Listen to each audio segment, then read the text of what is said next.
પણ જ્યાં તારે મજા રાખી છે તું કેમ નહીં રાખતી? મુંડા લાગો છો મુંડા. આ બાપી ઉભા છે એની તો શરમ કરો. કેમ આયા છો? ચલો જમણી બાજુના ખેતરમાં 4-5 ભેરું પણ ગળા છે. થોડા રૂપિયા દે ને પાટા ટીકવા જાવ. પાના ટીક્યો છે હે? અરે હાય હાય એ ભગવાન શું મને ધણી મળ્યો છે. ફોટો પાડી છબીમાં મઢવા છે. 50 વાર આ ધણીનું નાક કાઢ. તો તને ખબર નથી મારું નાક જ એવું ફળદ્રુપ છે. તું કાપે છે અને ટપ પાલી નીકળી જાય છે. છતાંય તમારા પાના નહીં લખતું. શું કરું? ઘરની રાણીથી કંટાળેલો જીવ પાનાની રાણીમાં પોતાનું મન પરવું છે. એટલે તમે મારાથી કંટાળી જીવ જો. હે?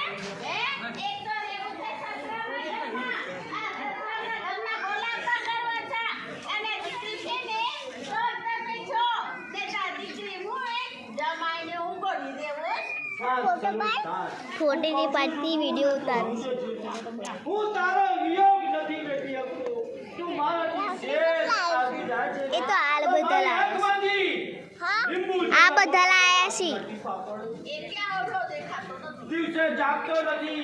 બહુ દીદી પકડજો એક મિનિટ ખોળાવો. તું મારાથી શેષ આવી જાય છે.